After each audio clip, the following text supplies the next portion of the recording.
Students, very very good morning students. आज हम लोग पढ़ने जा रहे हैं द ट्रीज़ पोएम के कॉम्प्रिहेंसिव क्वेश्चन आंसर्स।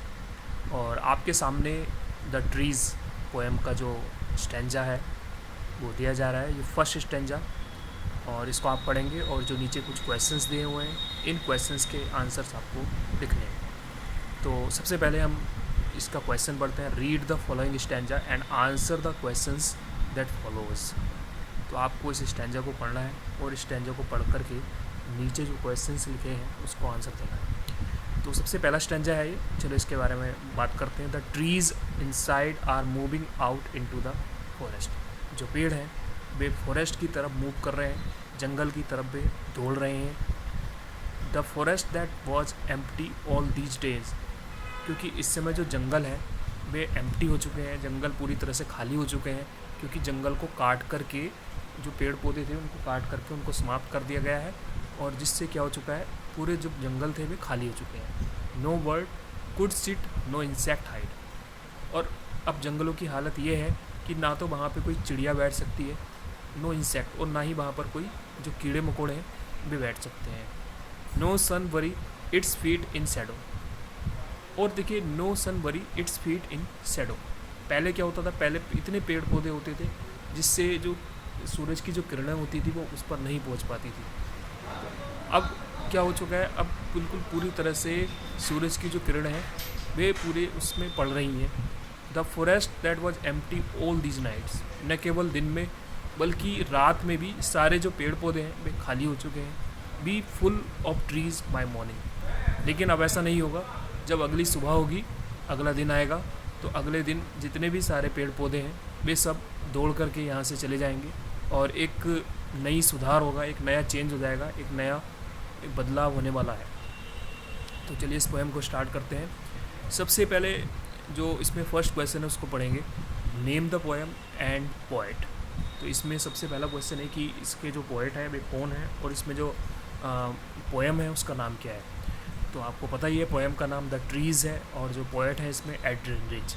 इसका जो आंसर देने का तरीका है, देखिए, these lines have been taken from the poem the trees composed by Adrienne Rich. आप इसको इस तरह से भी कर सकते हैं। और अगर आप इसको इस तरह से नहीं करना चाहते हैं तो आप खाली पोएम का नाम भी लिख सकते हो और उसके बाद पोएट का नाम लिख सकते हैं। तो आपका इच्छा है, आप अपनी इच्छा के अनुसार इसमें कर सकते हैं। सेकेंड क्वेश्चन है, from where do the trees move out into the forest.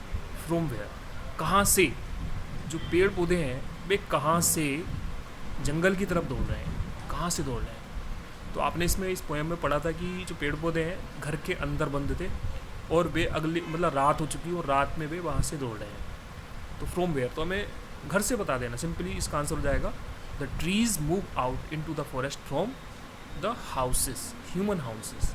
From the human houses, human का मतलब यहाँ पर मनुष्य है, जो लोग हैं उनके घरों से वो वहाँ से दौड़ रहा है। चलिए नेक्स्ट क्वेश्चन पढ़ते हैं। Why has the forest been empty all these days. बहुत अच्छा क्वेश्चन है कि इसमें हमने ऊपर पढ़ा था कि जो आजकल जो पेड़ मतलब जो जंगल है, फॉरेस्ट है, वे खाली हो चुके हैं। क्यों हो चुके हैं खाली, ये बताना है। क्योंकि मनुष्य ने पेड़ पौधों को काटना शुरू कर दिया है, जिससे जो पेड़ पौधों का जो वास्तविक जगह थी, पेड़ पौधों का जो स्थान था, उनको पूरी तरह से कट कर दिया गया और मतलब वो हटा चुका है। पहले भी जंगल में होते थे, जंगलों से उनको हटा दिया गया है और उनको घरों में लगाना शुरू कर दिया, जिससे पूरे जो जंगल है भी खाली हो चुके हैं। हमें सिर्फ ये आंसर लिखना है इंग्लिश में। तो देखिए, the forest has been empty all this days because trees have been cut. क्योंकि उनको कट कर दिया गया, उनको काट दिया गया and transported to the cities, और उनको वहाँ से सिटीज़ की तरफ ले जाया जाने लगा। फोर्थ क्वेश्चन है, how do you think will the forest be full of trees again. अब इसमें एक क्वेश्चन पूछा जा रहा है कि चलो ये तो हो गया है, अब ऐसा क्या होगा जिससे पूरी दोबारा से जो जंगल है वे पेड़ पौधों से भर जाए, ऐसा क्या होना चाहिए। तो देखिए, the forest would be again full of trees when man would understand his responsibility towards the nature. मतलब, या फिर आप इसमें ये भी लिख सकते हैं कि अगर मनुष्य दोबारा से पेड़ लगाना शुरू करे, जंगलों में पेड़ लगाना शुरू करे, जगह जगह पर उनमें पेड़ लगाना शुरू करे, तो दोबारा से जो जंगल खाली हो चुके थे वे दोबारा से हरे भरे हो जाएंगे और वहाँ पे पेड़ पौधे लहराने लगेंगे। इसका आंसर आप ये भी लिख सकते हैं। तो या फिर जो इसमें लिखा हुआ है ये भी लिख सकते हैं, the forest would be again full of trees when man would understand his responsibility towards the nature. ऐसा तब होगा जब, वैन मीन्स जब मैन वुड अंडरस्टैंड, जब सारे लोग समझने लगेंगे हिज रेस्पॉन्सिबिलिटी, कि अपनी जिम्मेदारी को समझने लगेंगे टुवर्ड्स द नेचर, प्रकृति के सबके समक्ष हमारी क्या जिम्मेदारी है, नेचर के प्रति हमारा क्या एक मतलब जिम्मेदारी है हमारी। अगर जब हम उसको समझना शुरू कर देंगे तो निश्चित रूप से हाँ, ये जो पेड़ पौधे हैं दोबारा से जंगलों में लहराने लगेंगे, और जो जंगल अभी खाली हो चुके हैं वे पूरी तरह से भर जाएंगे। तो हमें जिम्मेदारी लेनी होगी।